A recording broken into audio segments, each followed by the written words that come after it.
Hello, welcome back to one of my videos. We will be reacting to a video that's on here. We actually reacted to two videos, which is this one and this one. But this one is by this person named Mr. Who's the Boss. He's a person who usually does technology reviews, whether that be fails from techs or something like that. As you can see by one of his videos right over here. Tech fails, usually that's one that he's really known for. But we shall be reacting to his, react to certain parts of his video. This video has to mainly have to do with a Pokemon game. Ago, I started playing the incredibly popular mobile game Pokemon Unite. It seems simple. You're in one team of Pokemon, and your goal is to head to the other side. Sorry for going through that, but it's similar to League of Legends, where of course you have top lane, bottom lane, and then the jungle, which I guess would be the middle lane. But I guess this would be the jungle right here. This is where you go and defeat certain Pokemon mobs or something like that. But this game is very manipulative in its microtransactions, mainly because it has something similar to what most battle royales usually have, which is a battle pass. But later in this video, he does go ahead and talk about how there is certain things that did make him a bit more spending. Because as you can see by this little thumbnail that's being progressed, hopefully it loads, there we go. And that's about where you'd expect the story to end, right? Wrong. Because right when I thought that I just paid my way out of my problems is actually when things took the biggest dive so far. Now, what's he talking about? Well, earlier in the video, he talks about how he pays for the battle pass and he gets certain gear that he can purchase and to enhance his Pokemon. Because when he first started playing the game, his Pokemon would get wiped out very easily with no real way to go ahead and fight. So I see how much money he spent so far, which is $1, which is very bad because then that's already breaks something called the iceberg. But usually it's either iceberg or ice wall, as I like to refer to. But this is where you now have a financial investment into the game. But this wasn't just enough to buy the held items, because when you first get one, they're almost completely useless. Like this attack says it's completely useless because these items go ahead and give you a very, very minuscule amount in terms of benefit. It's a benefit nonetheless, but it is so minuscule that in practically makes it almost near useless. But you can actually upgrade them. As you can see, there's an upgrade system, but there's a big problem with that. You have to spend a lot more to get the upgrades. But the problem is, leveling up your items is a ridiculous process. You can't earn levels with skillful play. You have. So yeah, as you can see right here, is where he has to upgrade them, and that's where one of the biggest thing is. The only way to go and really get good or really have a standing chance is to upgrade your gear. And as you can see, most likely the cost goes up and up, but the benefits go up and up. But this is where the battle pass comes into play. Thought that this $10 would easily cover me. No. He already spent $10 for the battle pass, which is why he's in why it's $11. But as you can see, each stage of the way, the more he progresses, the more he goes in and gets. But the one problem with this is similar to how most battle passes in free-to-play games go and do, is that there's always a free one, as you see, no cost, but there's always the paid one, where it's the premium version of it. And this is where you would want to go and get it, because as you can see, even though these things it looks like it gives cosmetic stuff, that is still something that's practically useful. Then later goes into the video to go ahead and talk about these held items for the game. But there is one thing that he does go ahead and discuss. It's how much it takes to buy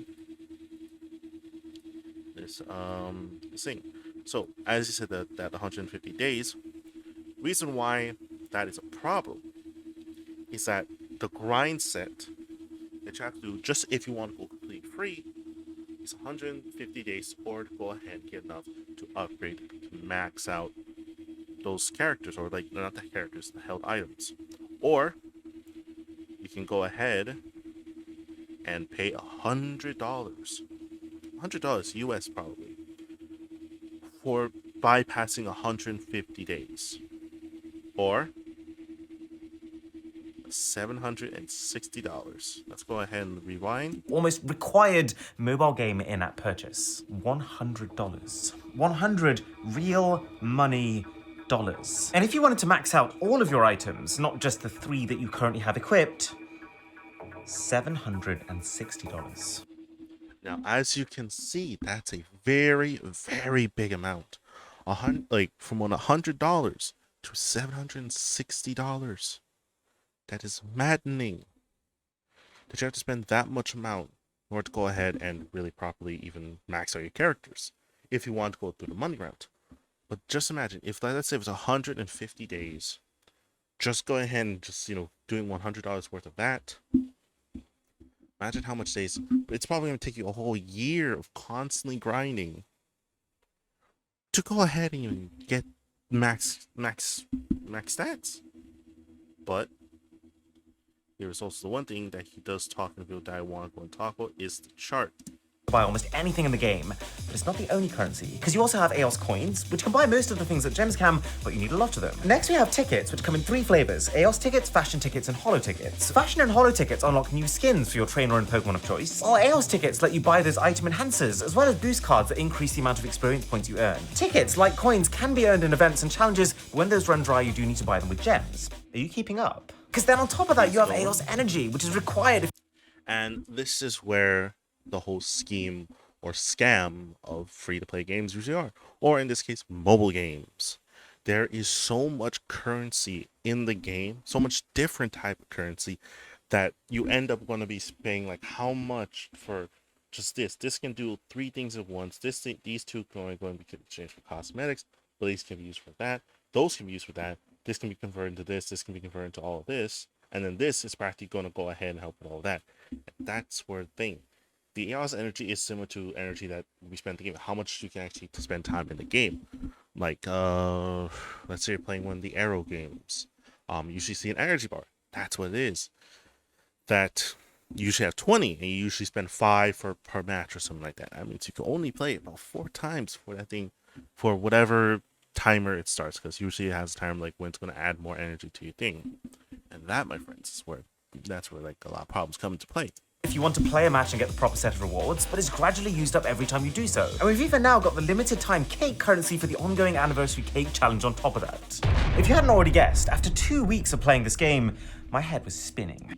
And that's after 2 weeks of knowing how much you need to go and grind for items, and then be able to go and max everything. The game is so... But one video he does go ahead and show is this video. And this one that's right here that he's mentioned. This was a seminar, if I can properly, it does say so here. Yep. So, speaking at Pocket Gamers Connect for discussing tricks. These are all tricks. As you can see, they did go ahead and have a timeline here. Let's go ahead and show all right here. And this is where it talks about in-game combat. So, let's dive right in. Oh, did you see that? Let's go whaling. Now, in the terminology that I'm pretty sure you guys are aware or not, but I'll just reiterate, whaling, or in this terms, is usually going ahead and applying to a player who spends a lot of money. There are the people who games usually target. They don't target people who like spend like $10 or $1, something like that. They like those people, but they love whaling. They love the whales. Or even, I think there's even a bigger level to that Krakens. There are people who can spend hundreds of dollars a day on a game and they want them to stay. And this goes iterating with this. Mainly because the one thing is that, as you see the first spend, as he labeled it, it's similar to like the iceberg I see from here. I'm pretty sure we can find it in the video. Here we go. The hook, habit, and hobby. Right here. Let's go ahead and see. There we are. So, remember in the first iteration of the video where he said spend $1? That's the hook, the iceberg. It usually is a very, very good deal. You know, it's like, oh, spend $2 to get a deal that's worth 400% this amount. That's where the hook is. And that's where they go ahead and give you something. They give you something that you would be dumb to resist. Very dumb. Like, well, what? Well, I shouldn't spend on it, but it's 400% more than what you would pay for. Well, this is where the one thing is that they will go ahead and be like, well, but this is really, really good deal. It's like when like those car salesmen, they're going to like, oh, you can buy this car. This car's so good, good. Buy now. That's the hook. That's so they go ahead and usually have an algorithm that goes ahead and hooks you in, like, you know. But the one thing is that if you fall for it, you'll fall into financial obligation. That's what you would think, because you want to think, I have financial money in this game, so I want to continue, playing it. Well, that goes ahead and goes along with the whole entire thing. I don't know if he actually has a slide that shows it, but I guess he doesn't. But goes back to this. That was the first dollar about it, he but spent. the way that the game manipulated me into buying it was through the anchoring technique. By first presenting me with an expensive in-app purchase that they actually knew that I wouldn't buy, that Unite membership, they set my expectations that $10 is about what a set of prizes is worth in this game, which meant... Now, that is something that, like, any company can do. Let's go and take, for example, Apple. I forget which phone it was, but if I remember correctly, it was either Apple or Google. I forget which one it is. But when they were going to release a flagship phone, what they did was that they went ahead and released a phone that had very lower specs compared to their actual flagship phone, and it was also much more expensive. So by comparison, this is where your mind goes and tricks you. By comparison, this phone is way more expensive, but this phone that's below it is expensive, but it's way more worth it. And so that's where he says about the deal. The deal goes ahead and practically goes ahead and makes you think that you have a good deal. When in reality, you don't. It's not a real good deal. It's just them tricking you in comparing that one is better than the other. When in reality, you just fell into the trap. Now later in the video, he does go and talk about the competitive advantage. This is where, as you can see, and this is from a person named Asmon Gold. I love to watch him. And I recommend you guys do go ahead and watch the video, but it's about the pay to win. For anyone who has ever heard that sort of phrasing, pay to win, quite self-explanatory. You pay to win a game. And in, let's say, something like Diablo Immortal, that is a true case. In Diablo Immortal, you have to get these certain gems that boost the possibility of getting better loot. And one thing is that the more the similar gem, or like if I remember correctly, the more better gem you have, the more benefits the party. And so you have more people that have like the highest tier of gems. They heavily benefit each other instead of just one person has a lower tier gem, and they don't like them because they're like, you're a waste of our time. And so this is when this is where the whole entire shiny effect is also coming to play. As you can see about how much shiny loot there is. And this is by design. It gives that 2%. Let's go and go a little back. Mind you, that's the gambling industry we're talking about. Oh yeah, gambling industry. Let's go and go a little more. Is the game developer who's charging them. You can see this technique in all the most popular games, like just recently Diablo Immortal, where you will get completely sliced apart by the players who have spent big money, Yep, by players who have spent big money. And this is where the game goes ahead and kind of does it, because one thing is that if you can pay for the best item in the game, you're gonna win. You're gonna win. This is similar to in like Magic the Gathering, like the rich boy effect. The rich boy is always gonna buy the most perfect deck with perfect cards because he has the money for it. Unlike us, who we don't have the money to go ahead and buy them, so we have to do what we have. Fortunately, that does incentivizes us to go ahead and buy more expensive cards that can heavily benefit our decks, but are still being that way. Are called whales in the industry. Yep. Mind you, that's the gambling industry we're talking about. Says something about this. Very If you're similar. trying to be a free player in Diablo Immortal, you're effectively a side character to these whales. And Yep. Side character. it gives that 2% of the player base who is willing to spend thousands of dollars that power trip feeling. Yep. That's what he said. Power trip. This is all about the power. You can go, if you ever find a game where that is literally the case, where it's just about pay to win, you will see how much ridiculous money people will put into like characters, equipment, cosmetics, make themselves look so powerful. shiny. You know, that's the trip. That's what they want. They want you to go on that power trip. So this one thing that I would heavily suggest everyone here really goes and looks into. Do not go ahead and fall into this, because you'll go ahead and then fall into this, you fall into there, you go and make it a habit because you have a financial obligation, and then you go ahead and start going and go for consumables. Now, what does consumables mean in this current context? Well, one consumable is the coins. You have to buy a shite load of coins in order to go ahead and even, the stars in the game, you have to go ahead and buy a severe amount. So that's going to go ahead and put you down a really big hole, because then you'll be spending severe amounts of money to go ahead and practically get an advantage in a game that's only online and not in real life. So let's go beyond to the next video. And this is where I really start to hate this. If it was as simple as you pay a load of money and then you just win from now on, that would be too kind. That would mean that the devs would miss out on making any further money from the whales. So they found a way around that too. What these games do now is, when you pay to make yourself significantly stronger, they'll let you have your first few satisfying wins with noticeably weaker players to stimulate that reward mechanism and for you to associate that purchase with a positive feeling. But once that's over, we'll soon start pitting you against other players who've also spent large sums of money in the game. Thus, All right, I was waiting for this part. And this is another scummy tactic. What go ahead and happens, as he pretty much just explains, is that your first few matches you are faced against lower tier players. Similar to what is that one thing that FPS has been doing right now, or have been doing actually? Skill-based matchmaking. So, your first few games, you're going to be on a power trip. But then when it's like, oh, you've been spending some money, boyo, let's go ahead and put you with some real whales or some real fighters. So, what does it do? As he says, you'll be fighting against other people who have spent even more money than you. And then you'll feel like, what's happening? I gotta spend more money. I gotta beat these guys. And that is a slow but rapid decline into going ahead and making this turn into a habit. And you just go ahead and self-perpetuate. Now, he does talk about this one as we have talked about here. So I'm going to kind of skip this little part here.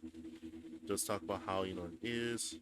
you'll lose so much progress on this bonus ladder. But it's the hobby part of hook, habit, hobby that's the most dangerous. Because once that habit is formed, and you've already spent vast amounts of time and money progressing your character, this is kind of like where I am with Pokemon Unite right now, these companies know you're not going anywhere. They have your complete, undivided attention, and that's when they start to change the way that they carry on earning from you. Away from traditional power-ups, because you've already spent hundreds or thousands making your character stronger, and more on convenience. I find this so horrible, but effectively by convenience, that's the consumables.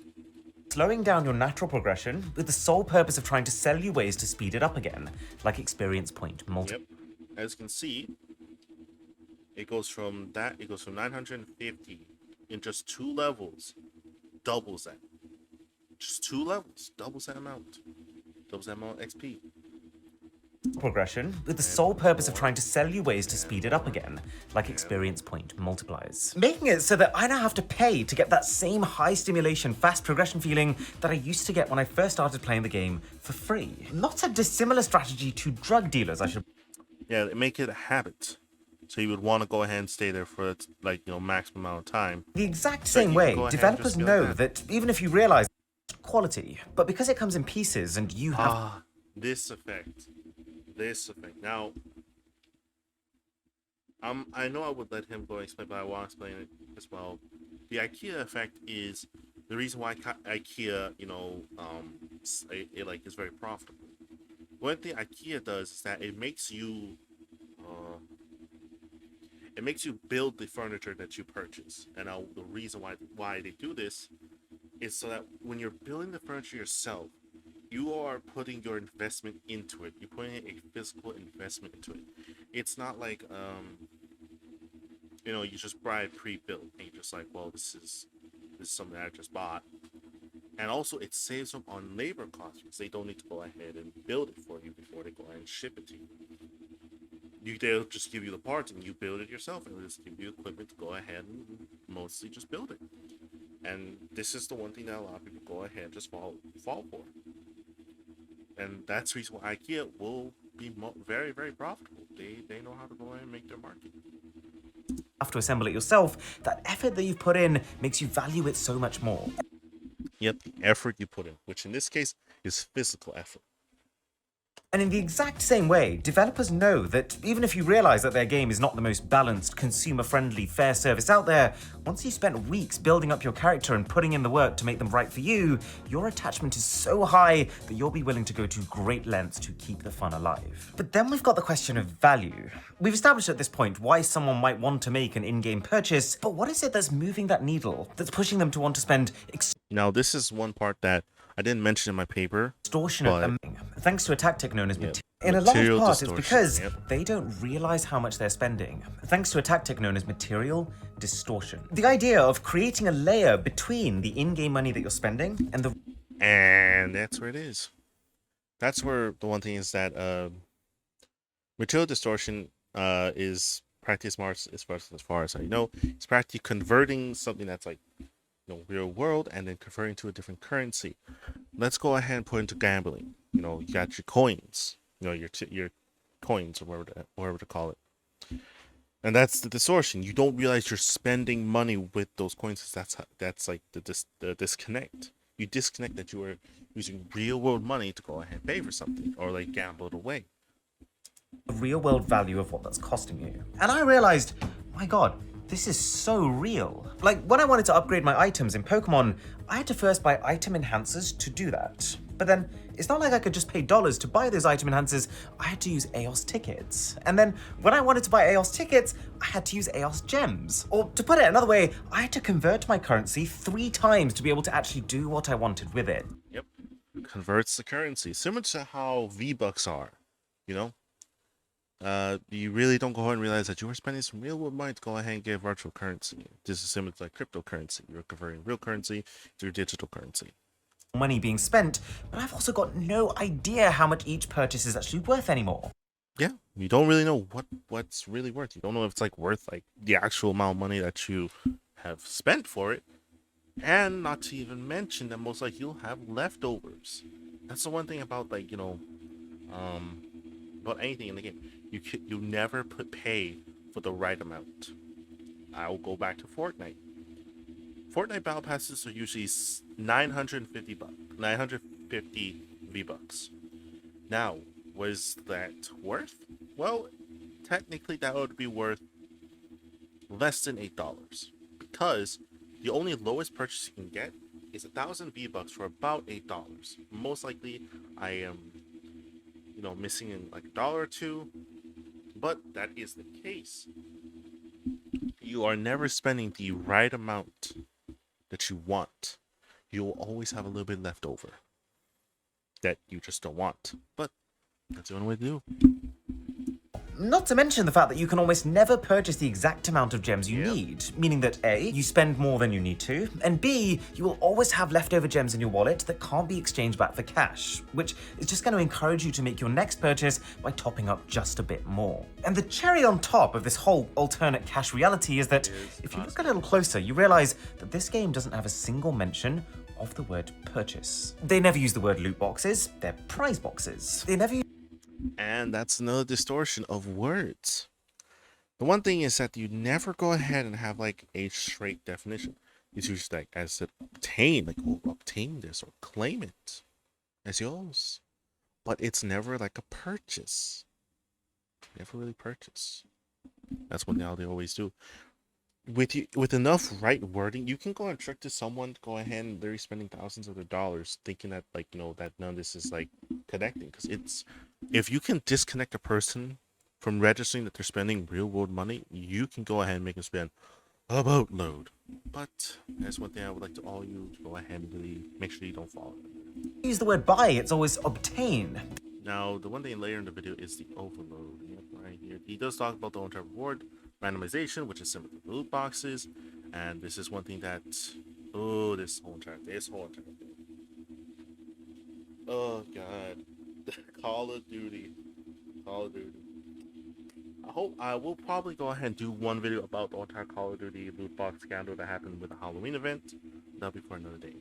But going to continue with the video. On Unite has it. And to be honest, the game Raid Shadow Legends system is even more egregious, where every single time you choose to play, you're spending not just your time, but also this virtual energy currency, which Virtual, yes, virtual energy. you can either wait for stupid amounts of time to recharge on its own, or pay to And that's the one thing, is that usually they wait for you, like, you can only play this much, or you can refill it. So, that's the one thing that always gets you in, is the energy.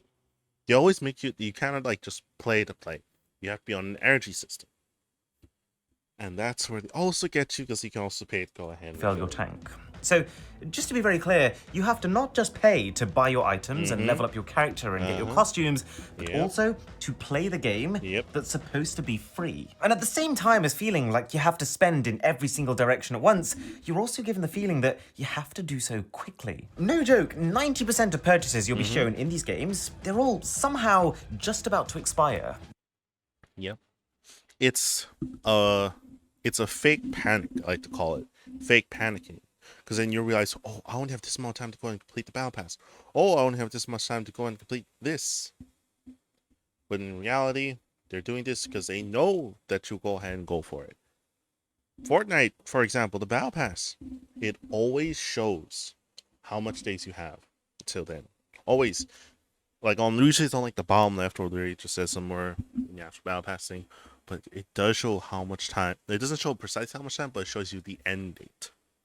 That, my friend, woo, it really does influence you. Really does influence you. But that's as much as I want to talk about this video. But I do want to go and press meld this. Preying on addiction. I do suffer from this addiction as well. That I want to go ahead and spend money in the game to go ahead and better myself, or better my character, or go ahead and get pretty skins. I become more hesitant to do it, and I become more hesitant to pay more because, you know, money, and also we're going through some bad times. But do not purchase in the game unless you absolutely 100% register that you are paying money for this digital currency or digital item. Because once this game, especially these games, like these freaking mobile games, once the servers go off, there's a high chance that you'll lose everything. The app on your phone could be uninstalled without you even knowing it. That means you lose everything because now the game doesn't exist anymore. Or that you literally just, you know, just don't have it. You just lose everything. So, I'd like to go and lead this one. Do not let them prey on you, and let your life be your life. I may not control what you do, but do understand what you're paying for. So, I'd like to go and first say, peace on the streets, and do subscribe to this person and save this video, because this will help you go and actually understand how mobile games work, and also how it leads into actual video games. Thank you, and do not fail, but succeed.